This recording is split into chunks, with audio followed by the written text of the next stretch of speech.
Beste pelgrims uit Nederland en Vlaanderen. Dit jaar kunt u niet naar Willibrord toekomen. Dus komt Willibrord naar u toe, net als 1300 jaar geleden.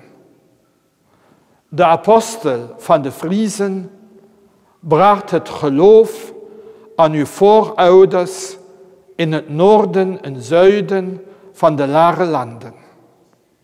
Hier in Luxemburg kwam hij thuis om uit te rusten.